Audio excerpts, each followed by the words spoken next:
ɲɛmaw yɛrɛ kun sanfɛ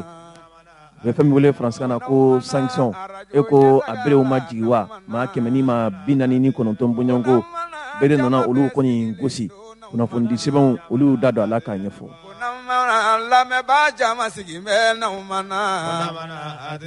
ko faw ka na Mali kɔnɔ ni Mali kɔ ka faw ka na. An lamɛnbaaw ka kɛɲɛ ni jɔnko kuma min bɛ an ka jamana yɛrɛ fan dɔw fɛ n'o ye Kayi jamana ye, minisiri min sigilen bɛ ka ɲɛsin jo sariyaw koɲɛ ɲɛnabɔw ma, ale kɔni ye bataki kɔni ci ka taa procureur général kɔni ma ani procureur de la république minnu bɛ yen bɛɛ ka wulikajɔw kɛ bi sariya kɔni bɛ se ka labato ni kɛwale ninnu na cogoya min na. Kunnafoni sɛbɛnw y'u da don a la k'a ɲɛfɔ. Jamanadenw ni min bɛ tiɲɛ de fɔ ɲɛ tata. Lamɛnbaaw ka kɛɲɛ ni dɔgɔkun tɛmɛnen a yirala k'a fɔ min ye diɲɛ sɛnɛkɛlanin tɔnba min bɛ yen olu ka kuru kɔnɔna na conseil de sécurité sigi kɛrɛnkɛrɛnlen dɔw kɛra ka ɲɛsin Mali yɛrɛ ka gɛlɛyaw ani cɛncɛnfuga jamanaw ka gɛlɛya G5 Sahel kunkanko kumaw kan. Kunnafoni di sɛbɛnw y'u da don a la k'a ɲɛfɔ. Aw nana arajo ɲɛtaga nana aw nalen. Lamɛnbaaw ninnu de ye denkwari fanbaw ye bi seerew fana caman bɛna da aw tulo kan komi an y'a fɔ a ye cogoya min na Laginɛ place gɛlɛya minnu bɛ sendikaw yɛrɛ damaw ni ɲɔgɔn cɛ olu sera na da aw tulo kan bi denkwari kɛnɛ kan inshallah aw bisimila. arajo ɲɛtaga yo n'aw mana. Lamɛnbaaw kunnafoni sɛbɛn l'Indépendant a ye a yira k'a fɔ min ye Direyi ale bɛ Nara yɛrɛ mara kɔnɔna na a yɛrɛ la k'a fɔ binkaliwale tigilamɔgɔw ye wulikajɔ kɛ ka taa se Mali finitigilakaw ma. A kɛra sababu ye maa 6 ɲɔgɔn bɔɲɔgɔnko bɔnɛna u ni na, maa 10 jate bɔɲɔgɔnko olu joginna, dɔw yɛrɛ ka jogindaw juguyara kosɛbɛ. Nka kunnafoni sɛbɛn a yira k'a fɔ min ye binkanikɛla u ye olu kɔni ka kulu kɔnɔ maa bɛ se k'a fɔ tiɲɛni fana ni kasaraw caman sɔrɔla olu yɛrɛ ka kulu kɔnɔna na. O b'a yira k'a fɔ maa caman bɔnɛna u ni na. Kunnafoni sɛbɛn l'Indépendant y'a yira k'a fɔ Mali yɛrɛ ka daga min bɛ Direyi yɛrɛ kɔnɔ n'o ye an ka kɛlɛkɛcɛw ka daga ye Nara yɛrɛ région kɔnɔna na, a yirala k'a fɔ wulikajɔ kɛbaaw u ye munumunu salo kɛ ka kɛɲɛ ni dimanche tɛmɛnen ye ka taa gosiliw kɔni kɛ nin daga kofɔlen in na ka bɛn ni nɛgɛ kaɲa 15 waati kɔnɔna ye. Kunnafoni sɛbɛn ye a yira k'a fɔ nin kɔni kɛra gɔlɛci caman ye, maaw kɔni fatura côté 2 bɛɛ lajɛlen fɛ. Ka kɛɲɛ ni Masire Diop ale ka fasiri ye a ye a yira k'a fɔ nin tɛ a siɲɛ fɔlɔ ye, nin yɔrɔ kofɔlen in a bɛ gosi wa maa yɛrɛ bɛ se k'a fɔ nin ye ko kelen tuguni min ye sanga de sigilen Mali kɛlɛkɛcɛw ka kulu kɔnɔ min ye k'a fɔ Direyi poste a yɛrɛ k'a fɔ wulikajɔ kɛra ka ɲɛsin nin yɔrɔ in ma fɔ bi maa ma sɔrɔ k'a fɔ maa minnu ye pereperelatigɛw di k'a fɔ olu de don. Nka sigana belebele kɔni kelen don jɛkulu minnu na bi u bɛ jɛkulu min wele k'a fɔ groupe de soutien à l'islam et aux musulmans ni olu ka munumunu salon bɛnnen bɛ bi Mopti marabolo kɔnɔ. Kunnafoni sɛbɛn l'Indépendant ka lakalila a ye a yira k'a fɔ hakililajigila ka kɛɲɛ ni avril kalo tɛmɛnen jan ye san 2019 wulikajɔ dɔw nana kɛ maa bɛ se k'a fɔ nin ɲɔgɔnna wulikajɔ don. A kɛra sababu ye an ka kɛlɛkɛcɛw yɛrɛ ka kulu yɛrɛ kɔnɔ maa 11 bɔɲɔgɔnko olu bɔnɛna u ni na. Wulikajɔ nana wolo sababuya dɔw de la, sababuya min ni wulikajɔ kɛra fulaw caman nɔfɛ wala n k'a fɔ maa 100 ɲɔgɔn bɔɲɔgɔnko olu bɔnɛna u ni na o waati la. O de hukumu kɔnɔ sa min ye binkalikɛlaw ye olu kɔni ye wulikajɔ kɛ nin donni kama ka taa se an ka finitigilakaw ma ka maa 11 bɔɲɔgɔnko bɔnɛ u ni na. Min ye dimanche tɛmɛnen yɛrɛ kɛlɛ minnu tɛmɛna Mali finitigilakaw ani wulikajɔ kɛbaaw ni ɲɔgɔn cɛ la, a kɛra min ye Direyi yɛrɛ ale yɛrɛ poste la ka kɛɲɛ ni kunnafonidila yɛrɛ a ka kunnafoni sɔrɔlen a ye a yira k'a fɔ nin wulikajɔ kɛbaaw u nana nɛgɛ kaɲa 15 waati ka na mugu kɔni kunkan ko kasiw kɛ poste yɛrɛ kɔnɔna na. A kɛra sababu ye an ka finitigilaka minnu fana tun bɛ yen olu ka wulikajɔw fanga kɔni bonyana ni maa kofɔlen ninnu nɔfɛ. A yirala k'a fɔ min ye an ka finitigilaka maa 14 bɔɲɔgɔnko olu kɔni joginna wa joginda juguman dɔw bɛ sɔrɔ a la. Maa 6 bɔɲɔgɔnko olu bɔnɛna u ni na. A ko kɔni a gɛlɛyara kosɛbɛ. a yɛrɛla k'a fɔ min ye wulikajɔ kɛbaaw ye u bɛ fɛn min wele faransikan na ko terrorisiw olu caaman kɔni bɔnɛna u ni na hali n'a sɔrɔla k'a fɔ pereperelatigiw olu ma se ka di kunnafoni sɛbɛn kɔni ka lakali la kunnafoni sɛbɛn lɛnɛpana a ye a yira k'a fɔ nin kɔni ye yɔrɔ ye bi yɔrɔ min ni u ka wulikajɔw fanga kɔni ka bon mali kɛlɛkɛcɛw nɔfɛ kosɛbɛ a dɔ la hali mali jamana kɔnɔden gansan minnu bɛ yen tuma dɔ la u bɛ wulikajɔ kɛ ka olu dɔw minɛ ka taa n'u ye ka tunu n'u ye maa t'u tunu yɔrɔ yɛrɛ dɔn kunnafoni sɛbɛn lɛnɛpana hali bi a ka lakali la n'i ye an ka région min bɛ yen n'u b'a wele k'a fɔ kulukoro yɛrɛ mara kɔnɔna na bi ni maa kofɔlen ninnu u ka wulikajɔw fanga ka bon k'a kɛɲɛ ni ɔkutɔburukalo tile 31 tɛmɛnen ye a yɛrɛla k'a fɔ min ye an ka finitigilaka maa 7 bɔɲɔgɔnkɔ u ye munumunu kɛ nin yɔrɔ kofɔlen ninnu na ka taa olu yɛrɛ kɔni bɔnɛ u ni na murujanyanfan yɛrɛ fɛ n'i ye jateminɛ kɛ ka bɛn ka kɛ ni juwe kalo tɛmɛnen ye wulikajɔ kɛra yɔrɔ kofɔlen in fana na a kɛra sababu ye a tiɲɛniw fanga bonyana kosɛbɛ fo a nana wolo fɛn na fɛn min ni siniwalaka dɔw maa 3 bɔɲɔgɔnko olu minɛna a kow kɔni gɛlɛyalen bɛ bi kunnafoni sɛbɛn k'a lakale hali bi a ye a yira k'a fɔ hali bi nin yɔrɔ kofɔlen in na ka kɛɲɛ ni san 2017 ye gire yɛrɛ ale kɔmandan min tun bɛ yen n'u b'a wele k'a fɔ mamadu jawara ale minɛna ka tunu ni a ye lakanabaliya sababuya la fo bi pereperelatigɛw ma se ka sɔrɔ a taa yɔrɔ ni a na yɔrɔ la fo a kɛra sababu ye kɔrɔfɔw nana di a ma waati tɛmɛnenw na a ka se ka video dɔw kɛ ka laɲini kɛ mali faamaw fɛ u bɛ se ka fɛrɛ ani dabali tigɛ ale kama cogoya min na a ka se ka ka denbayaw sɔrɔ mɛ fo bi sa mɔgɔ ma se ka pereperelatigɛw sɔrɔ a ka kibaruyaw la kunnafoni an ye a sɔrɔ sɛbɛn min kɔnɔ u k'a ma ko l'indépendant ko n'an lamɛnbaa jama sigi bɛ n'aw ma na ko f'aw ka na mali kɔnɔ ni mali kɔ ka f'aw ka na ko n'aw ma na n ka arajo tɛ kuma bi n'aw ma na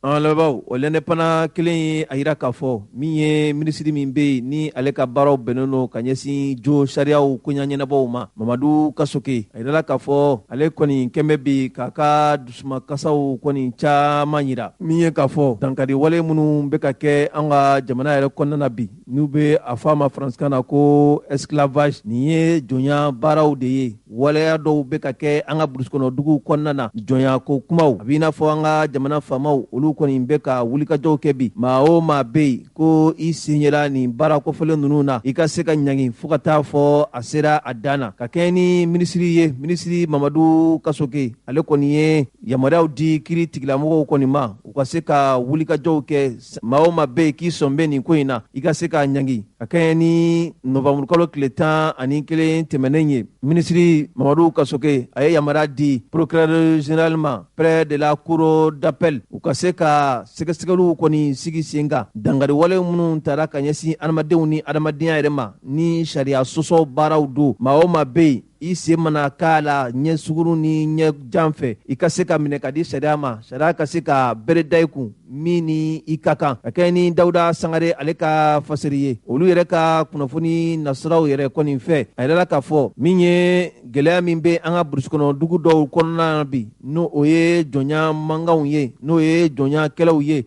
kɛrɛnkɛrɛnnenya la Kayi yɛrɛ région kɔnɔna na a kɛlen don gɛlɛyaba ye bi a yɛrɛla k'a fɔ maaw caaman de nana bɔnɛ u ni na ka maaw yɛrɛ jogi waati tɛmɛnenw na n'i ye bɔlɔlɔ nasiraw kɔni ye i bɛ waleyaw ye waleya min ni o ni adamadenya hakɛw kɔni tɛ se ka taa cogoya si la o de ye kumu kɔnɔ minisiri min bɛ yen bi ni ale sigilen bɛ ka ɲɛsin jo sariya olu koɲaɲɛnabɔw ma ale kɔni ye fɛɛrɛ bɛɛ lajɛlen tigɛ ka laɲini kɛ min ye kiiri tigilamɔgɔw kɔni fɛ u ka se ka fɛɛrɛ bɛɛ lajɛlen tigɛ maa o maa bɛ yen k'i da bɛ nin ko ninnu na k'i ye nin waleya jugu kɔni ta ka ɲɛsin i hadamaden ɲɔgɔn kɔni ma siga kɔni t'a la i bɛna ɲangi fo ka taa se a dan ma ka kɛɲɛ ni lɛtiri ye lɛtiri min ni a nimoro ye 0057/MJDH-SG du 17 décembre 2019 o bɛ yamaruya di k'a fɔ fɛrɛ ni dabali bɛɛ lajɛlen ka tigɛ kiiri tigilamɔgɔw yɛrɛ ka laɲiniw n'u ka baaraw taabolo kɔnɔna na maa o maa bɛ yen ko e sɔrɔla nin baara cɛjugu in na ka adamadenw minɛ ka k'u i sago ye ka dansago walew ta ka ɲɛsin u ma jɔnya nasiraw fɛ i ka se ka ɲangi fo k'a kɛ misaliya ye diɲɛmaw kɔni ma lettre yɛrɛ kɔnɔ kuma fanba ye de k'a fɔ min ye minisiri Mamadu Kasoge a ko a bɛ laɲini kɛ ka ɲɛsin procureur général ma min bɛ cour d'appel yɛrɛ kɔnɔna na a ka fɛɛrɛ bɛɛ lajɛlen kɛ a ka wulikajɔw bɛɛ lajɛlen kɛ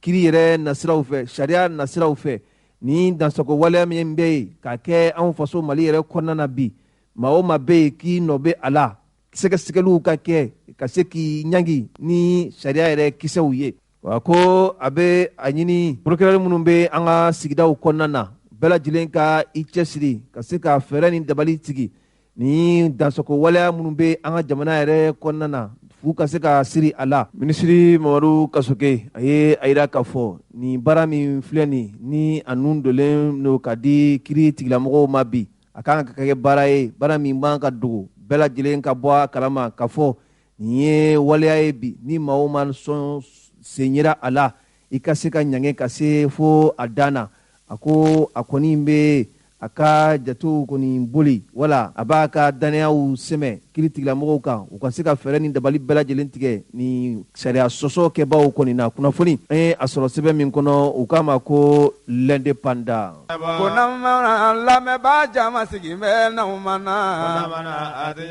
ko f'aw ka na Mali kɔnɔ ni Mali kɔ ka f'aw ka na ko n'aw ma na n ka arajo tɛ kuma bi n'aw ma na. An lamɛnbaaw kunnafoni sɛbɛn Nouvelle Horizon a ye a yira k'a fɔ min ye Faransikaw ka kɛlɛkɛcɛ minnu bɛ yan n'o ye force Barkhane u bɛ k'u ka dagaw wuli dɔɔni dɔɔni min ye Kidal, Tessalit, Tombouctou wuliliw bɛ ka kɛ dagaw kɔnɔna na a bɛ komi Faransi kɛlɛkɛcɛw kɔni bɛ k'u kunda Gawo de kan sisan ka taa u bisimila yen nɔ. Kunnafoni sɛbɛn Nouvelle Horizon y'a yira k'a fɔ a dɔ la nin ye Faransi kɛlɛkɛcɛw ka baaraw bannen bɛ fɛn wele Faransikan na ko mission. Kunnafoni sɛbɛn ka lakili la a ko hakililajigila nin baaraɲɔgɔnya ninnu kɛra Mali fanga ɲɛmaw ani Faransi fanga ɲɛmaw ni ɲɔgɔn cɛ la ka bɛn ni san 2012 waati min na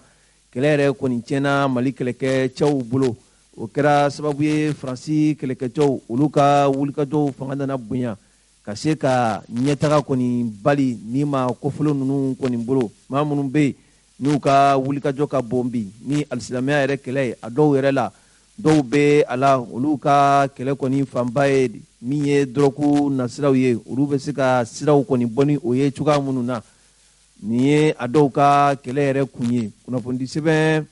Nouvelle Horizon a ye a yira k'a fɔ a dɔnni kama Faransi kɛlɛkɛcɛw kɔni nana ka na dan sigi ni ma kofɔlen ninnu ka ɲɛtagaw kɔni na nka an bɛ waati min na i ko sisan min ye Faransi ɲɛmaw ye olu kɔni dusuma kasilen don bi Mali yɛrɛ kɛlɛ wala Mali fanga ɲɛmaw yɛrɛ ɲɛkɔrɔ k'a yira k'a fɔ kumaɲɔgɔnya dɔw bɛ ka kɛ u ni ɲɔgɔn cɛ min ye funteni ni dimi yɛrɛ ye o tɛ ka bɛn Faransi kɛlɛkɛcɛw Faransi jamana ɲɛmaw ma. Waati tɛmɛnenw na Faransi jamana ɲɛmaa n'o ye Emmanuel Macron ale ye kɔrɔfɔ dɔw bɔ ka bin ka a yira k'a fɔ dɔɔni dɔɔni u bɛn'u ka kɛlɛkɛcɛw kɔni jateyaw kɔni dɔgɔya o hukumu kɔnɔ sa jateminɛw kɔni kɛra k'a fɔ bi gɛlɛyaw caman bɛ Mali yɛrɛ kɔnɔna na o ni a ta bɛɛ Faransi bɛ ka dɔ bɔ a ka kɛlɛkɛcɛw jateya la min ye adamadenw ka hakɛw ye fɛn min bɛ wele Faransikan na violation flagrante des droits de l'homme maaw kɔni bɛ ka u ka hakɛw bɛ ka ndaraki ka b'u bolo bɛɛ lajɛlen ɲɛkɔrɔ bi kɛrɛnkɛrɛnnenya la maaw yɛrɛ ka forow an'u ka cikɛminɛw ɲɔnɔ marabolow kɔnɔna na waati min na olu bɛ ka jeni u bɛ ka minɛ u la maaw bɛ ka ta ka tunu ni u ye o waati kelen n'a yɛrɛ la k'a fɔ Faransi kɛlɛkɛcɛw olu bɛ k'u ka kasaw cɛ ka dɔ b'u ka kɛlɛkɛcɛ jateya la k'a sɔrɔ Faransi dun ye Mali terilaka ye wa Faransi jɔyɔrɔ ka bon ni kɛlɛ ninnu koyanw na kosɛbɛ nka o n'a ta bɛɛ Faransi bɛ k'a ka minɛnw kɔni cɛ ka bɔ an ka jamana yɛrɛ yɔrɔ caman kɔni na maa b'i yɛrɛ ɲininka bi yala nin ye hɛrɛ ye wa yala Faransi ka nin wulikajɔ min bɛ sen na bi nin tɛna kɛ sababu ye ka ninkɔrɔ fiyɛ marifatigi jɛkulu minnu bɛ bi n'u bɛ jamana yɛrɛ kɔrɔnfɛn fan fɛ alisilamɛya kɛlɛ tɔgɔ bɛ minnu da kɔnɔ nin tɛna olu yɛrɛ ka ɲɛtaw sabati wa nin kɔni ye gɛlɛyaba ye bi min ni maa caman bɛ k'i yɛrɛ ɲininka la hali n'a sɔrɔla k'a fɔ Emmanuel Macron a ka kuma dɔw senfɛ a ko siga kɔni t'a la Faransi kɛlɛkɛcɛw olu nakun de ye ka se ka banbanci tigilamɔgɔ minnu bɛ yen ni u y'u ka disibaw ye ka se ka olu kɔni kanw kari nka o n'a ta bɛɛ kɛlɛ banbali ni walew bɛ sen na nka a ka kuma dɔw senfɛ a ye a yira k'a fɔ hali n'a sɔrɔla k'a fɔ faransi kɛlɛkɛcɛw bɛna dɔ bɔ u ka jatedaw la kɛlɛ bɛna to européenw ka kulubaw bolo olu fana bɛna don kɛlɛ yɛrɛ kɔnɔna na ka se ka dɛmɛ ta ka ɲɛsin mali kɛlɛkɛcɛw ma kunnafoni sɛbɛn l'indépendant wala n k'a fɔ kunnafoni sɛbɛn nouvelle horizon a ye a yira k'a fɔ nin kɔni ye gɛlɛyaba ye bi nka maa bɛ se k'a fɔ tuma dɔ la fɔnkɔɲɔgɔn min bɛ mali fanga ɲɛmaw ani faransi fanga ɲɛmaw ni ɲɔgɔn cɛ o de bɛ k'a wolo nin gɛlɛya ninnu bɛɛ lajɛlen na kunnafoni an ye a sɔrɔ sɛbɛn min kɔnɔ u k'a ma ko nouvelle horizon. ko lamɛnbaa jama sigilen bɛ n'aw ma na ko faw ka na mali kɔnɔ ni mali kɔ ka faw ka na ko n'aw ma na n ka arajo tɛ kuma bi n'aw ma na. an lamɛnbaaw o kunnafoni sɛbɛn nouvelle horizon kelen a ye a yira k'a fɔ min ye weleweledakan dɔ kɔni bɔra ka ɲɛsin diɲɛ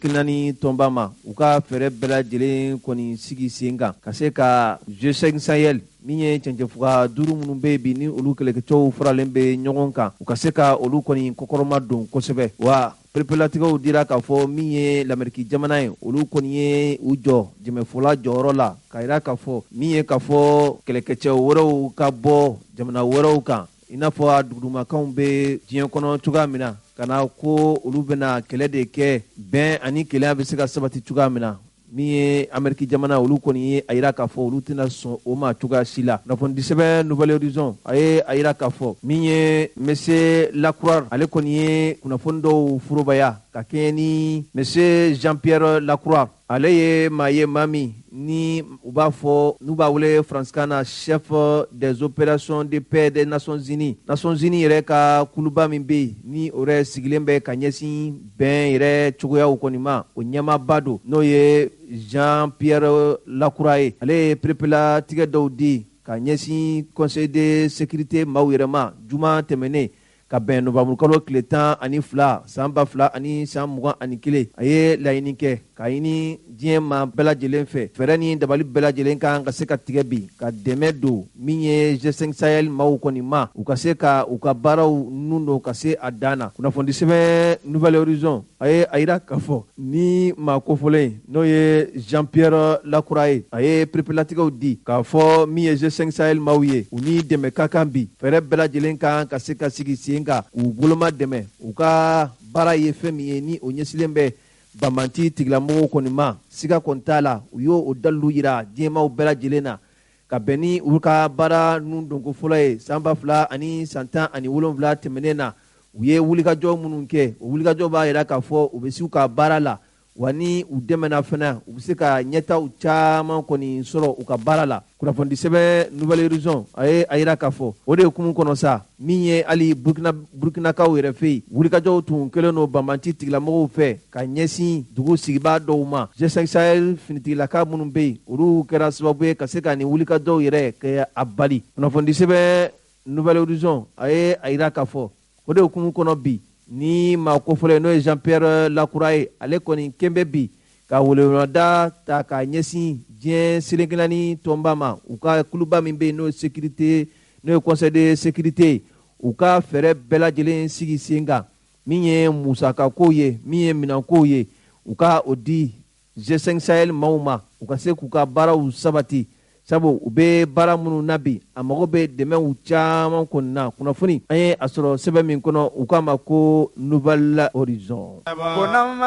lamɛnbaa jama sigilen bɛ n'aw ma na ko faw ka na mali kɔnɔ ni mali kɔ ka faw ka na ko n'aw ma na n ka arajo tɛ kuma bi n'aw ma na. an lamɛnbaaw ka kɛɲɛ ni kununko dɔnkubari an tun ye a fɔ ye k'a fɔ Laginɛ Place gɛlɛya dɔw bɛ sɛnɛgaw yɛrɛdamaw ni ɲɔgɔn cɛ la bi gɛlɛya ninnu kɔni kelen don kuma sama-samaw ye u ni ɲɔgɔn cɛ a yɛrɛ k'a fɔ sɛnɛga 2 de bɛ Laginɛ Place la dɔw bɛ k'a yira k'a fɔ olu ka kɔrɔ ni dɔ ka kɔrɔ ni dɔ ye nka dɔkun tɛmɛnen na syndicat kelen olu ye wele bila kunnafonidilaw ma ka taa ɲɛfɔli kɛ gɛlɛya minnu bɛ olu kan mobili jɔyɔrɔ kow la an hakilila olu tɛmɛna an ka dɔnkibaru la nka cogo min na aw bɛ faamuya sɔrɔ hakililajigi la kɔrɔfɔ minnu tɛmɛna o syndicat ka kuluw kɔnɔna na musolakaw ani cɛlakaw an ka jɛ ka dɔn lamɛn olu la. Ne tɔgɔ de Usibila Sawadogo, chef de gare. Ne de ye coopérative ka chef de gare ya. Coopérative transport unité de Bamako. Ne de ye chef de gare. Bon, n ye journaliste ni jama wele. O kana digu min bɛ n kan yan. N k'a fɔ diɲɛ bɛɛ k'a mɛn. O de y'a wele kun ye sɔgɔmada in na. Maintenant n bɛna daminɛ ni kuma min ye. Ne kɔni ye n wolola Bamako yan, n mɔna Bamako yan. Ne mɔkɛ ye transporteur ya kɛ. N fa y'a kɛ. Ne yɛrɛ y'a kɛ ne ma école kɛ depuis n fitininma n fa b'a minɛ o y'a sɔrɔ place bɛ Bagadaji a b'an bolo minɛ an bɛ taa Bagadaji an bɔra Bagadaji an nana Bamakɔ kura Gondol da la a b'a minɛ an bɛ taa yen an bɔra Gondol da la an nana yɛrɛ an mɔkɛ ka so kɔnɔ centre culturel français da la Laginɛ place tun bɛ yen ne tun b'a kɔnɔ an bɔra yen an nana usine céramique da la Laginɛ place tun bɛ yen ne tun b'a kɔnɔ maintenant an ka ɲɛmɔgɔ Sori Kone o ye y'a ɲini 76 gouvernement y'a yan d'a ma Laginɛ pour le Laginɛ place kama donc an yɛlɛmana ya en 86 donc a dira ma 76 77 an ye yan loli daminɛ ka 79 k'a la 77 78 79 an ye cours kɔni ka ba 79 maintenant gouverneur nana lajɛ Yaya nana lajɛ a ye papier bɔ k'a d'a ma papier b'an bolo n bɛ ka kuma min fɔ papier b'an bolo delilu bɛ n bolo 86 Yaya kelen nana sɔrɔ usine céramique da la k'an ka yɛlɛma an ka place la an ko k'an tɛ se ka yɛlɛma yan ko yan ye Kongo kɔnɔ de mɔgɔ tɛ yan n'i nana yan n'i ye passager jigiya o tɛ se ka taa Bamakɔ yan ka jan Yaya ko non k'an bɛ yɔrɔ min na o ye autorité de bɛ na don ye yen t'an ka place ye an ka place dira ma an ka yɛlɛma an ka place kɔnɔ maintenant an ka ɲɛmɔgɔ Sori Kone jama ka yɛlɛma yan 66 o y'a sɔrɔ mɔgɔ tɛ yan ni 20h sera dɔrɔn an bɛ boli ka taa so o y'a sɔrɔ mɔgɔ tɛ yan an tora o kɔnɔ Musa minɛnen kɔfɛ ceinture créé la ko ceinture de Bamako o nana an sɔrɔ yan ko le créé la u bɛna fara an kan ka baara kɛ an ko bon place ɲinina Mali transporteur bɛɛ ye dɛ a bisimila o farala kan 93 an farala ɲɔgɔn kan yan maintenant o de wulila bi ko yɔrɔ de y'u ta ye kan tɛ mobili don yan ka sati e t'i y'a faamu an kɔni sigilen yan an y'a kuma ɲɛsin autorité ye an kɛra communicate la procureur y'a fɔ u nana ni papier min ye ko bɛɛ ka taa i ka yɔrɔ la ka baara kɛ n'an ka taa ye A3 ye k'an ka na baara kɛ A3 kɔnɔ bon an nana yan an n'a ye mobili don sisan u b'a minɛ ne ta minɛni ko examen kɔni banna a yɛrɛ kɛra journaliste bɛɛ ɲɛna journaliste yɛrɛ bɛ se ka détailler an ka ɲɔgɔn sigira yan ni sisan tɛ o bɛ ka mɔgɔ gɛn ko mɔgɔ si kana se yan o kɔni o tɛ ne ka kuma ye dɛ Asim k'a lamɛn a ka nin lajɛ an bɛ tila ka Asim fɔ an ka jamana ɲɛmɔgɔ don an ka dugawu b'a ye bawo an y'a ye sira min b'a bolo a bɛ se ka an bɛɛ bɔ nɔgɔ la donc an b'a bɔ ka dugawu k'a ye se t'a ye dɛ an bɛ dugawu k'a ye an bɛ procureur Touré an b'a fɔ ka waleɲuman dɔn Touré nana sɔrɔ an bɛ discuter kɔnɔ mais Touré de ye nin ko fɔ k'an ka a kɛ ten vraiment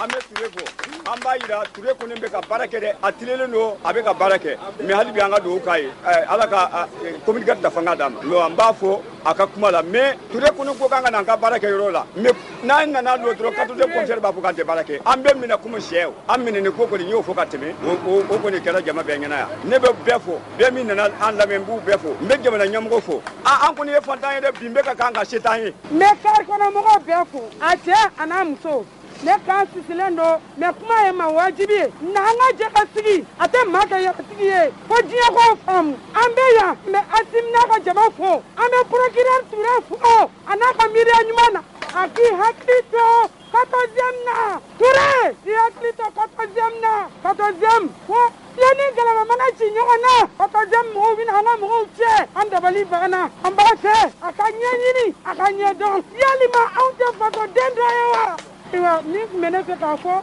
o ye nin ye an bɛ bɛɛ fo place kɔnɔ mɔgɔw bɛɛ ye an ka mɔgɔ ye ani bɛɛ bɛ jɛ ka baara kɛ 14e tɛ se ka anw kɛ ka yɔrɔ di syndic mɔgɔw ma peut-être ne bɛ ka min faamuya comme ça min bɛ 14e na min bɛ ka kɛ a t'a kalama a t'a kalama n'a b'a kalama walayi bilayi talayi a tɛ injustice kɛ Mali faamaw an b'u kɔ bi an b'u kɔ sini mais u k'u hakili to kow la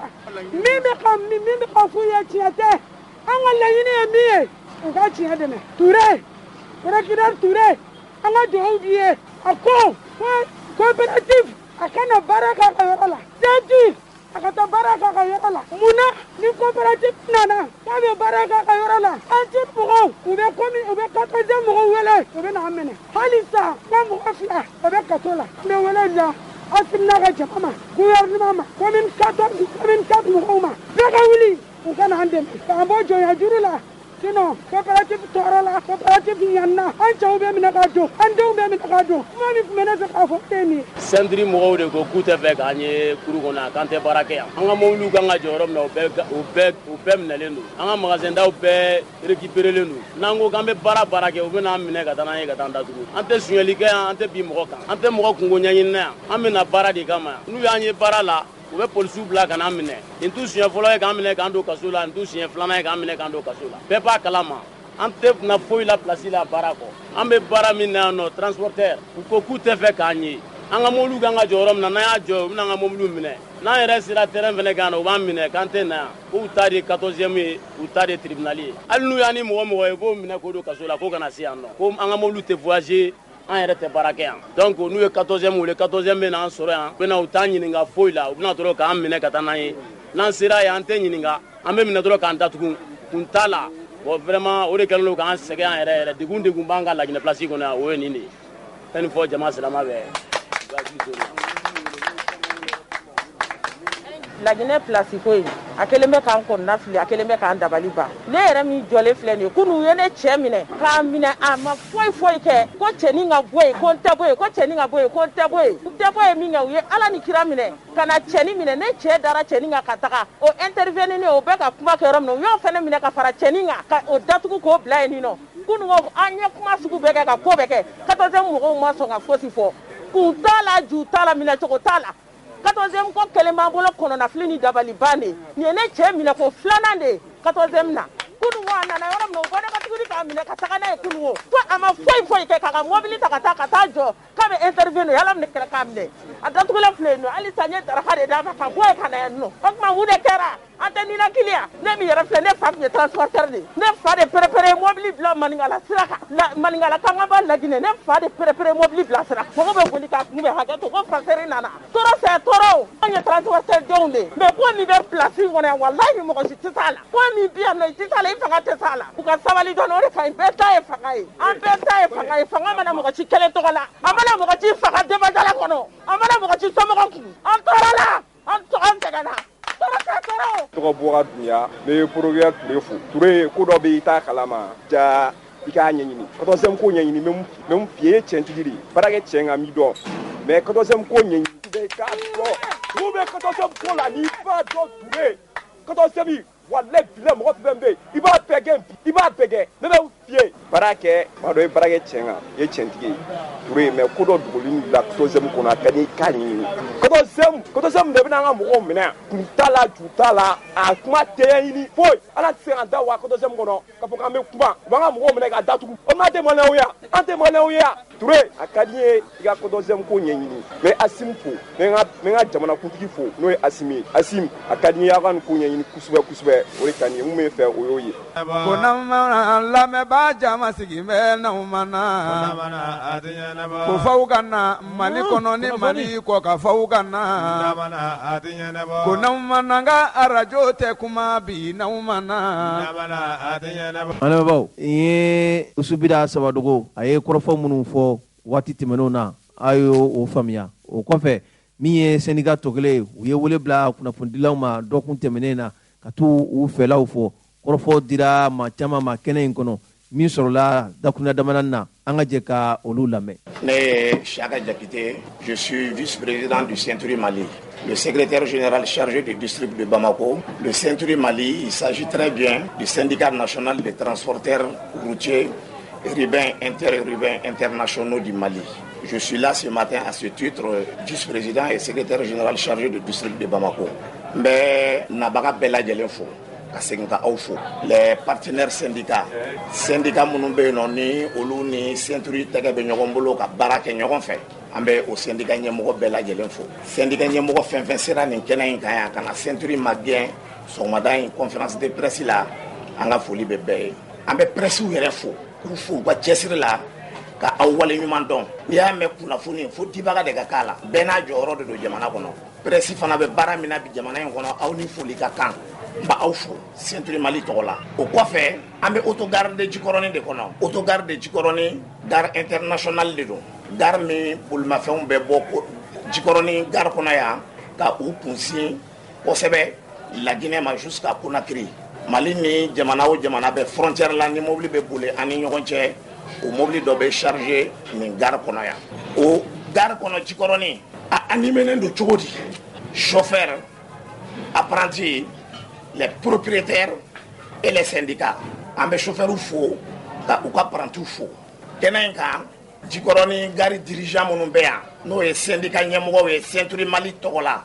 autogare Jikɔrɔni a syndicat ɲɛmɔgɔw bi ils font parmi les membres fondateurs de la création de Century Mali o mɔgɔkɔrɔbaw de bɛ Jikɔrɔni gare kɔnɔ yan u jɔyɔrɔ ka bon Century kɔnɔ kosɛbɛ sabu olu kɛra mɔgɔw ye minnu sen bɛ Century yɛrɛ daminɛ baaraw la fo kana se an bɛ yɔrɔ min na u ma deli ka t'o kɔ an bɛ lajɛ min kɛnɛ kan n'an b'a fɔ o ma ko kunnafoni di kɛnɛ Century Mali tɔgɔ la n bɛ min ɲini jama in bɛɛ lajɛlen fɛ syndicat fara chauffeur ni apprenti kan les partenaires syndicats k'a ɲini bɛɛ fɛ ka bɛɛ don kɛnɛmatoya la an ye ɲɔgɔn sɔrɔ kɛnɛ in kan bɛn ani kelenya de kama jamana in a bɛ bolo min kan bi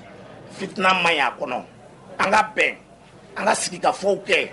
ka lajɛw kɛ pour que jamana in bɛ se ka taga ɲɛ cogoya min na kɔlɔlɔ min bɛ jamana kɔnɔ jamana yɛrɛ camancɛ mɔgɔw jamana yɛrɛ baarakɛɲɔgɔnw ni ɲɔgɔn cɛ jɛɲɔgɔnmaw ni ɲɔgɔn cɛ bolodi ɲɔgɔnma de ka ɲi ani ɲɔgɔn cɛ ka tɛmɛ farafarali kan ka tɛmɛ sitana natɔ kan mais adamaden mɔgɔ se bɛ ko min na i b'o de kunbɛn dɛ i se tɛ fɛn o fɛn min na i se k'o kunbɛn mais se min b'i ye o ko la o de ye ka welewelemada kɛ pour que i ka se ka dɛmɛbaga sɔrɔ i ka se ka magɛnbaga sɔrɔ pour que i mago bɛ sira jɛlen min na i ka se ka yɛlɛ o sira jɛlen kan Jikɔrɔni gare kɔnɔ yan sɔgɔmada in na chef de gare a n'a ka membre de bureau u ka weleli sera Century bureau national ma k'a ɲini an fɛ an ka ye nin kɛnɛ in kan ka na u ka fɔtaw lamɛn ka kɛtaw ye an yɛrɛ fana se ye min ye ka u dɛmɛ o la o de ye an sekun ye nin kɛnɛ in kan yan sɔgɔmada in na Century Mali tɔgɔ la ka segin k'aw bɛɛ lajɛlen fo ka bɛɛ don kiramantoya la baara in a ka kɛ bɛn ani kelenya ani basigi kɔnɔna na fɔta ni kɛta ala k'a bɛn sagaba ma an bɛna min fɔ an bɛ min kɛ ala k'o bɛn sagaba ma ala ka anw yɛrɛ don a ka kanda kɔnɔ nin tun ye Century Mali ka débat dayɛlɛn kuma ye an ka cɛkɔrɔba ka kuma kɔfɛ sabu anw fɛ yen tɔn bɛ yen tɔn ɲɛmɔgɔya bɛ yen tɔndenya bɛ yen mais mɔgɔkɔrɔba minnu fana bɛ tɔn kɔnɔ olu fana jɔyɔrɔ ani bonya min bɛ tɔn kɔnɔ an fana ma ɲinɛ o kɔ hali sini an bɛ baara kɛ n'o de ye o de kosɔn n'an sigira kɛnɛ o kɛnɛ kan an bɛ responsabilité ni commandement bila kɛrɛfɛ ka mɔgɔkɔrɔba ninnu bila fɔlɔ olu ka kɛnɛ ɲɛma fifa ka dugawu kɛ jama ye ka sɔrɔ ka mɔgɔw ladon kɔrɔfɔ kɔnɔ o de kosɔn cɛkɔrɔba ka kuma kɔfɛ n sɔrɔla ka ouverture de science kɛ donc au nom de Century Mali à ma qualité de vice-président Chaka Diakité la séance est ouverte. Ne Mori Karan Keita ye Mori Karan Keita ne bɛ labila depuis Moribo Tile ne bɛ transport la o tɛ sisan ko ye dɛ foyi tɛ transport kɔnɔ Mali kɔnɔ ni tɛ min dɔn mais ko dɔ de kɛra a y'an kɔ lafili parce que an b'a fɛ k'a la diɲɛ tolo kan diɲɛ tolo ye mun ye ni jɛma la dɛ bɛɛ o diɲɛ de an n'a yan ni sisan tɛ an bɔra Kanda la ka na yan ka bɔ Bagadayi centre Zigamigi tun bɛ yɔrɔ min na o de mobili place fɔlɔ ye an bolo an bɔra yen ka na Pɔnda la o kɔfɛ ka bɔ yen ka na Jikɔrɔni Zigamigi la ka bɔ yen ka na yan o tɛ sisan ko ye dɛ an bɛ min yɛrɛ jama la ka yira faamaw la minisiri a ka hakili to an ka kuma ninnu na dɛ n'a jɔra kuma ninnu na ko dɔ bɛ munumunu na jamana in kɔnɔ i t'a kalama dɛ bon de b'a a dabɔra kama pour que k'a dɔn an bɛ place in na an ni mɔgɔ dɛ tɛ place in na san 20 ni kɔ an b'a sara bɛɛ régie b'an bolo mɔgɔ kana tilefilangbɛ la ko maliyɛnw mago bɛ wari la k'u b'an ka place feere o ma an ma diɲɛ n'a ye o ye mun ye ko mɔgɔ si dɔ bɛ yen ko wari b'o bolo u nana don a balima dɔ la yan ko ka an ka place minɛ na k'a feere a ma an ye min mɛn k'a ye miliyɔn 10 di an y'o mɛn an tɛ se k'a kalontigiya dɛ ka bɛn a kɛcogoya ma mɔgɔ si minnu bɛ bɔ Burukina ka na semaine mɔgɔ 100 bɛ na yan ka tɛmɛ yan ka taa Kuremale a bɛ da Kuremale a bɛ da Lagina an kɔni t'o dɔn an y'a siyɛnli an y'a fɔ faamaw ye parce que mɔgɔ tɛ jɔ la ko ma bi dɛ an y'a siyɛnli faamaw ye an ma ɲaya la an ka politique minnu bɛ yen olu bɛ dɔn Kuremale kilo 10 ani Kuremale tɛ mɔgɔw bɛ jigin a bɛ ladon Sotarama kɔnɔ place la kare bɛ bɔ Burukina ka na lɔ place kɔfɛ a tɛ don yan dɛ a bɛ don kɔfɛ a bɛ déchargement kɛ yen ne banna déchargement na i bɛ taa a mana se Nouakchott i bɛ mɔgɔw la tɛmɛ mɔgɔw bɛɛ la tɛmɛ n y'a tɛmɛ yan a bɛɛ denmisɛnninw ye an ma ɲɛ a la an ye siyɛnni ma kɛ ka ko bɛɛ kɛ an tɛ ka suti dɔ a la Bagayogo nana k'a bɛ place di ninnu ma o ci fɔra an ye a k'a ka place di an bɛ place min sara san 20 an b'a sara e bɛ se k'o di Burukina den ma cogo di n ko ne ma se k'o faamu an taara Bagayogo fɛ ko Bagayogo an ye kuma dɔ mɛn ko i b'a fɛ k'an ka place parce que i b'a dɔn contrat b'an de tɔgɔ la e bɛ se k'o yɛlɛma cogo di contrat bɛ se ka yɛlɛma an ma dɛsɛ a sara la k'e bɛ contrat bɔ an bolo ko k'o d'u ma parce que ko wari b'i bolo ko Bagayogo n'i bɛ mɔgɔ dɛmɛ a dɔn i t'a dɛmɛ fɔlɔ n'i bɛ mɔgɔ dɛmɛ a ko ɲɛɲini fɔlɔ n'i bɛ se k'a dɛmɛ n'a dɛmɛ nin kan Bagayogo m'o kɛ a ko bon sisan an k'an sabali ko an kana an nana a y'an wele ko bon ko n'an bɛ se ka 1,4 ani 40,000 d'ale ma ale bɛ papier yɛlɛma an tɔgɔ la o bɛ papier yɛlɛma an tɔgɔ la ka reçu d'a kan an ye wari min sara i b'o reçu da papier kan ka d'an ma a y'an lamunumunu kalo 7 an bɛ munumunu salon na o ma sɔn ka tiɲɛ fɔ an ye an taara ka patron fɛ Sidibe ko qu'est-ce que Bagayogo k'i ye kojugu kɛ nin ye dɛ ko bon a ye plainte kɛ Bagayogo kan k'i da de y'a fɔ an ko bon an tɛ diɲɛ nin ma an taara procureur fɛ ko wari min minɛ la Bagayogo fɛ k'a bɛ an ka papier bɔ ka d'a ma ani reçu an ma sɔrɔ donc an tɛ diɲɛ ma k'an ka wari di ou bien n'a kɛra cogo min na an bɛ i labɔ kalama procureur y'a wele bon an welela an taara gendarmerie la an na u y'a ɲininka a jɔra la an seginna ka na tribunal na a jɔra la yen u ye 1,40,000 minɛ ka d'a ma k'an ka dossier bila tribunal na ko kiiri bɛ k'a la n tɛ se ka to fo ka kiiri k'a la donc an y'o bolo ma Bagayogo fan fɛ mais Bagayogo ani Sidibe o de don parce que an wulila a kɔrɔmasurun min an wulila k'an bɛ fɔkasi di la ma k'an ka sen a nana k'i sen lɔ an ko nin bɛ se ka kɛ mɔgɔ min bɛ ji di mɔgɔ ma Mali kɔnɔ bi mɔgɔ bɛ se k'o fɔ wa i bɛ se ka o bɔ so la président de bɛ ka ji di mɔgɔw ma mɔgɔw lahinɛna kama a bɛ k'an bloqué k'an tɛ diɲɛ la ye bon an taara district la maire yɛrɛ de sera k'a faamuya k'a lɔn bi bɛ ka kan maire y'an ka papier bɔ ka autorisation bɔ ka d'a ma autorisation bɔra ka d'a ma an nana ka fɛn sigi bon donc an bɛ yɔrɔ min na sisan an bɛ ɲɔgɔn na piscine de kɔ place nin kosɔn place nin y'an de ta ye an ni mɔgɔ de ta ye dɛ n'a fɔra ko ka place nin tala an ni mɔgɔ tɛ a bɛ tila an su de kan a kun tɛ k'an ɲɛnaba kan parce que kuma bɛɛ fɔla jamana kɔnɔ bi a y'an kɔn lafili dɛ jamana den k'a fɔ k'e bɛ kiti o ni mɔgɔ wɛrɛ tɛ a faso dugukolo nɔfɛ vraiment an tɛ se ka faamuya o sala an ka maliyɛn ani u ye kiiri dɔ kɛ Burukina élection kɛra Burukina chef de ligne a gɛɲɛlen a y'a tigɛ ka faga n'a ne ye ne minɛ bi ka ne faga a tɛ foyi tiɲɛ ne ye mais ne bɛ tiɲɛ fɔ n tɛ sa ka tiɲɛ to kɔnɔ bala n'a bɛ kɛ da ye a enquête k'a la mais i ka faga la Burukina b'i fɛ foyi ma k'a rɔ ala kuma ma taa polisi la olu kana k'u bɛna an ka place minɛ an na parce que comme an ka mɔgɔw mako wari la maire fana n'a ma jate minɛ ministre jate minɛ dɛ bi ma Mayiga ninnu bila cɛ nin bila yen dɛ Sidibe ani Bagayogo n'a ma fɛɛrɛ kɛ i la ne tun t'a fɛ ka ninnu ye maire kɔnɔ cogo si la a b'a ye tiɲɛ dɔrɔn dɛ an b'a bɛɛ fɔ n'a i b'a ɲɛɲini an bɛ yɔrɔ min na bi jamana bɛ cogo min na bi mɔgɔ min bɛ don tɛmɛ yan bi ni maliyɛn t'a kalama wali autorité minnu bɛ kurema la olu b'a kalama mais i bɛ tɛmɛ i y'a fɔ ko bɛɛ foyi tɛ fɔ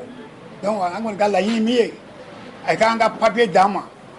an tɛ diɲɛ ka papier di ninnu ma cogo si la papier tɛ ka di ninnu ma cogo si la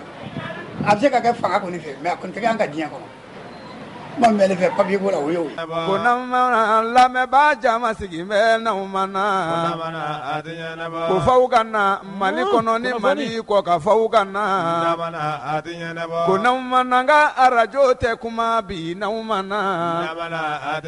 an lamɛnbaaw sigi wulilen kɔ an y'an madɔ Kɔnja Keyita ani Masama Keyita la k'olu ɲininka nin ko in yɛrɛ a bɛ cogo di olu ye faamuya jumɛnw sɔrɔ a la hakililajigila Masama Keyita ale ye CMTR o tɔnden Bamakɔ yɛrɛ wala n k'a fɔ CMTR ɲɛmaa don Bamakɔ ale fana tun bɛ a kɛnɛ kan sera minnu sɔrɔ an ka interview la an ka jɛ k'o fana lamɛn. Kɔnja Keyita i bɛ jɔyɔrɔ jumɛn na gari in kɔnɔ yan? chef de gare. a ye wele bila kunnafonidilaw ma bakuruba la mun la i ni jumɛn de tun b'aw la? ka lamini ye an kana kɛlɛ kɛ parce que ninnu b'an laɲini na hali sisan i ma an na mobili dɔ lɔla i bolo pisi kan. ninnu ye jɔn ye? ninnu ye usibila n'a kɔ u ɲɛmɔgɔ ye usibila ye mais an bolo syndicat kɛlɛ de don mais dimanche tɛmɛlen a kɛra Burkina contre Mali parce que u ka mɔgɔ 100 ni kɔ nalen yan ka na fɛnkɛ kɛ yan meeting kɛ yan ka maliyɛnw nani k'anw nani an ka autorité k'a bɛɛ nani c'est pourquoi an fana ye bi ta ni organiser an ka autorité mɔgɔw ka bɔ a kalama an bɛ ɲan ma yan. yala o dalu b'i bolo sabu an yɛrɛ tun b'o kɛnɛ kan i bɛ ka nɛni ko min fɔ n'i ko maa 100 ni kɔ an tun b'a kɛnɛ kan an y'a seerew bɛɛ ta. a bɛ cɛ ka fɛn kan a bɛ ancien ka téléphone kan an y'a y'o kan an y'o y'a kan musow ko an ma ko an ka 14e arrondissement k'o tɛ polisi di k'olu ye malankolon dafalenw de a bɛ ancien ka fɛn kan ancien wele a k'a labɔ k'a ye. e ka nin kuma in tɛ sɔn ka kɛ sababu ye ka jamana fila kun kari ɲɔgɔn na wa? mais a y'a dabɔ o de kama o ninnu y'a dabɔ o de kama o parce que u ma foyi ye maliyɛn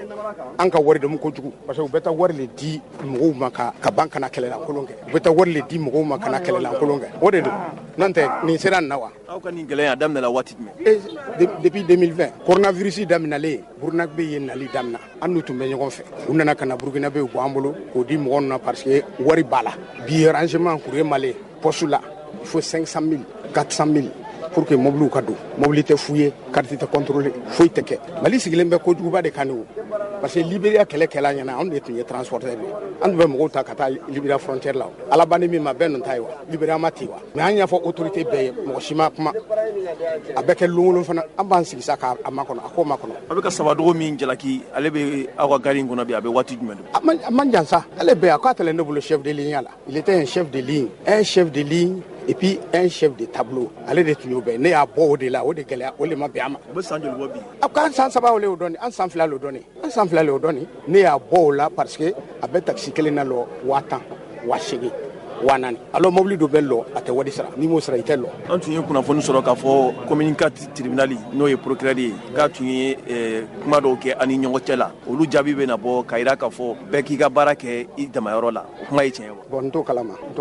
c'est ma première nouvelle. ne tɔgɔ Masama Keita di Baba je suis le vice-président du district CMTR de Bamako, en même temps secrétaire général adjoint du district centre Mali. Syndicat yɛrɛ dama bɛ ɲɔgɔn na Laginɛ place cour kɔnɔ ni ko in a bɛ ɲini ka na dan sɔrɔ hakilina jumɛn b'i la komi e tun bɛ kɛnɛ kan. Ala k'an bɛɛ sababa ma en fait ni gɛlɛya nin a daminɛ a bɛ wagati dama dama bɔ mais normalement baara taabolo la c'est le problème du CMTR an de kan ka jɔ entre les transporteurs pour que ka fɛn wɛrɛ personnellement ne yɛrɛ ne ye kuma mɛn n bɛ baara kɔnɔ tuma min na ne ɲɛ b'a la o donna tribunal kɔnɔ ne yɛrɛ sigida fɛnɛ don en tant que responsable des transporteurs parce que couleur tɛ ne la yan bi nin kɛra nin kan n b'a fɔ k'a da n bɛ yɔrɔli min na pour que ma intervenir au micro direct parce que n bɛ place min na a tɛ ne permettre fiyewu ka dɔ ta ka dɔ to ne ka place tɛ n permettre a la ne bɛ se ka min kɛ n ka woro le ka mɔgɔw kala Bamakɔ kɔnɔ ne ka baara ye en tant que président du district CMTR gɛlɛya bɛ yɔrɔ o yɔrɔ transport la o gɛlɛya ni ɲɔgɔn gɛlɛya misɛnnin caman bɛ yɔrɔ caman mais a ma se fo nin na ni fɛn donna kiiri kɔnɔ ka ban a bɛ couleur wɛrɛ di baara ma ma jɔ an bɛ continuer ka baara kɛ halisa mais ka min ye ka don kɛlɛ kɔnɔ ka parti ta i jɔ dɔ kɔfɛ ko n ye nin ye an ka place ne ka place tɛ n permettre o la parce que je suis un élu des transporteurs au niveau du district ne ka wajibi don a bɛ ne ka mɔgɔ ni mankan donna i ka du kɔnɔ e ka baara ye mun ye ka du mɔgɔw fara k'u kala ɲɔgɔn na an b'o cadre de kɔnɔ n nan'o assistance fɛnɛ de kɔnɔ. mais aw ye médiation dɔ kɛ nin ko in na. médiation bɛ sen na a bɛ sen na écoutela mun na écouteli fɔban kɛra justice ka yɔrɔ ye parce que une fois que justice donna fɛn kɔnɔ wajibi i bɛ suivi kɛ kɛrɛfɛ jusqu'à preuve du contraire pour que ala ka se ka nɔgɔya kɔrɔ sinon an b'a kan voilà. i ko gɛlɛya in daminɛla a bɛ waati bɔ i bɛ se ka san joli fɔ an ɲɛna gɛlɛya in daminɛli san. bon ne y'a su yɛrɛ réellement ça fait une année et quelques san kelen ani dɔɔni mais a ma nin ampleur ta parce que woro na dimanche tɛmɛnen ta nin min fɔra ɲɛna o la o ye ko wɛrɛ de c'est pour cela je suis venu ici au décrier un problème syndicat surtout au niveau des gares ça se gère à l'intérieur mais ka taa kusi wɛrɛ ta nationalité wɛrɛ ta ka na n'a ye il faut que an bɛɛ kan ka attention attirer nin kan ça c'est très mauvais. mais nationalité wɛrɛ ka don gare kɔnɔ sariya de y'o kɔn. sariya y'a kɔn nin kɛcogo la un problème syndical ça ne finit pas nin bɛ ban dɔwɛrɛ bɛ na on est habitué n'i sigira ɲɛmɔgɔ la i bɛ problème de gérer mais ka taa i ka kabila kɔnɔ mɔgɔ ta ni minnu bɛ bɔ nationalité kelen kana ta ka conférence sigi o kama il faut qu'on fasse beaucoup attention parce que a bɛna sira wɛrɛ ta ala k'an n'a cɛ janya kuma kɔrɔw bɛ ka fɔ a ma bɔ syndicat bulon na sisan a ma kɛ ko jamana ni jamana ye o tɛ o ala kana se o ma an bɛ problème de place kelen dɔrɔn o problème de bɛ yen mais n'a nana kɛ jamana ni jamana ye o ye ko wɛrɛ don to a la ala k'an bɛɛ kisi o ma. o tuma e ye CMTR ka nɔrabila ye Bamakɔ kɔnɔ yan aw bɛ ni jɛkulu fila bɛ reconnu ko syndicats don. effectivement an b'a fila bɛ reconnu syndicats don parce que jamana ye yamara papier d'o ma coopérative peut exister comme le CNTR existe voilà c'est les deux structures qui existent ils ont cohabité ensemble pendant plus de 20 ans aussi et mais c'est le CNTR vous pouvez vérifier ces reçus aussi qui payent les places au nom de la collectivité. Voilà. Mais président, vous êtes centre Magnimo. Côté de moi, est-ce que nous le signa Kapmawa? Nous signa Kapmawa. Ne CMTR de Yampi. Kenani. CMTR comme son nom, le Conseil malien des transporteurs routiers du Mali. On a barré mi ka ton kalanyona. Gila nous ne an ka problème yɛrɛ an bɛ se ka fɛn fɛn dilan la dugukolo la sanfɛ la an b'a dilan an b'o baara de kan mais baara nin fan dɔ taara kiiri bolo kan n'a sera kiiri bolo la wajibi i b'i jɔ k'o su fɔlɔ mais o t'i ka baara bali o t'i ka baara bali. Yalo président dɔw tun y'aw jalaki ko nin ko in a sera nin degré la aw de don parce que aw tun kan k'aw jɔ jɔyɔrɔ min na aw m'o kɛ yala jaabi b'i fɛ ka ɲɛsin o ma wa. bon jaabi bɛ n fɛ. Parce que ɲɛmɔgɔ ni ala ye ɲɛmɔgɔ k'i donni ko b'i bolo yan i y'a kɛ ka ɲa i bɛ nɛni i m'a kɛ ka ɲa i bɛ nɛni mais ala bɛ bɛɛ dɔn ala bɛ bɛɛ dɔn ne yɛrɛ ka kuma man ca ko ninnu na kosɛbɛ mais n b'a bɛɛ dɔn les acteurs n b'u bɛɛ dɔn kuma bɛ n'u bɛɛ cɛ pour vous dire que contact ma tɛgɛ ne ni mɔgɔ mais baara bɛ n'a tacogo. Voilà. Merci président. Lamɛnbaa jama sigi bɛ n'aw mana ko faw ka na Mali kɔnɔ ni Mali kɔ ka faw ka na ko n'aw mana n ka arajo tɛ kuma bi n'aw mana. An lamɛnbaaw ne hakili la aw ye faamuyaw caman sɔrɔ nin kɔrɔfɔ ninnu na nka anw bɛ bɔ Laginɛ place la waati min na mɔgɔ caman de nana k'a ɲini arajo ɲɛtaa fɛ k'u bɛ fɛ k'u ka hakilinaw di transition yɛrɛ taabolo kɔni kan kɔnɔna na an ye kɔrɔfɔ di maa minnu ma n'olu ka fɛlaw di an ka jɛ ka dɔɔni lamɛn olu la. Ne tɔgɔ Fatugu Keyita ne ye mɔbilibarala le de. Ne ka lahala min ye jamana lahala la jamana foyi ma yɛlɛma jamana kɔnɔ foyi ma yɛlɛma a ko malikura an ye mɔbilibarala ye k'an ban ka na ala kelen bɛ a dɔn an bɛ mɔbili bɔra an y'a mɔbili papier bɛɛ kɛ an ka fɛn bɛɛ dafa n'i y'a bɔ y'a fɔ Kurema a ma sigiyɔrɔma 6 ou bien 7 la i jɔ an y'a sari a bɛɛ ko wari i bɛ se Kurema tuguni polisiw b'i jɔ ko carte d'identité vaccination i b'o bɛɛ di n'i ye Laginɛ u b'a kɛ 400 ou bien 600 sara ni PSI b'i kun u b'a f'u ye 1000 sara u bɛ tila ka mɔbili dɔw labila ten tɔ u t'olu mɔgɔ la an tɔɲɔlen don an tɛ foyi la. O transition nɔ ye transition nɔ de olu ma olu bɛ se ka dɔgɔya et puis fɛnɛ u ko malikura ko politicien de ye jamana ci ko tiɲɛ tɛ sɔrɔdasi Koyita kɛ Modibo Keyita la ka Modibo Keyita plan bila ale la tila la Koyita kɛ Musa ye san 23 kɛ Koyita kɛ Musa fɛnɛ la o fɛnɛ Mali bila ale la a tɛ fɛnɛ Koyita kɛ a tɛ la a sigira ale la Ibeka fɛnɛ Koyita kɛ tugun Mali sigira ale la an b'a si ban na an tɛ tiɲɛ fɔla ɲɔgɔn ye Tarin Kamalen ka bɔ Kɛnyɔrɔ ba kelen kɔngɔ bɛ nin kɛ ne faga man kɛnɛ mais hali bi an tɛ foyi sɔrɔ la sa gɛlɛya bɛ nin k'an faga an ta kɔni y'a dɔn mɔbilibari bansan i n'a mɛn gɛlɛya bɛ nin kɛ n faga ne t'a o de ye. Burulayi Jabi dakuruya kelen pe gɛlɛya selen an ma yan Musa Tarawele telo balo kilo tun ye 10 mètre Jɛma Jalo droit de l'homme a wulila ka taa fɔ Musa Tarawele n ka kuma na mɛnɛ a wulila ka taa fɔ Musa Tarawele ko gɛlɛya bɛ jamana kɔnɔ ko mun de bɛ yen ko malo kilo tun ye 18 ye ko mais a kelen balo o kan dɔ bɛ mun fɔ sa k'i taxi bɔ malo kan i filɛ Laginɛ place min kunna yan malo 50 kɛmɛ 6 taxi bɔra fɛn bɛɛ e bɛ min fɔ fama kura ninnu ye surasiw tɛ se jamana kɔrɔ a lɔnni don mais bɛ san kɔrɔ mais a n'a kɛcogo de don parce que ni mɔgɔ t'i bolo min bɛ conseil d'i ma a bɛ gɛlɛya a ka balo labila fantanw ye an bɛ ɲinɛ o kɔ. Balo ka gɛlɛn bi yan. Balo ka gɛlɛn fan bɛɛ a ka balo labila u ka déploiement bɔ balo kan bɛɛ ne kun ye ten ne le Burulayi Jabi ne le kun ye ten u ka balo bɔ jamana kɔnɔ n'i y'a mɛn ko coup d'état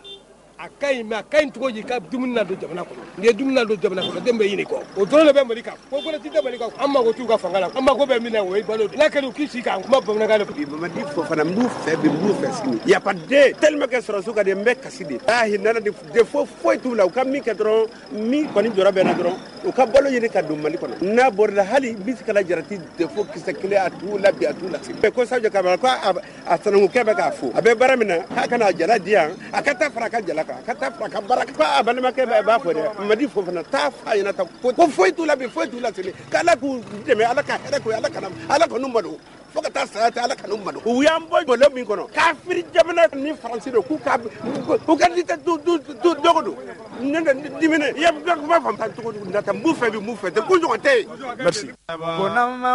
lamɛnbaa jama sigi bɛ n'aw mana ko faw ka na Mali kɔnɔ ni Mali kɔ ka faw ka na ko n'aw mana n ka arajo tɛ kuma bi n'aw mana. An lamɛnbaaw an tun y'a fɔ a ye don kibaru daminɛ la cogoya min na min ye farafinna tilebinyanfɛ jɛkulu min bɛ yen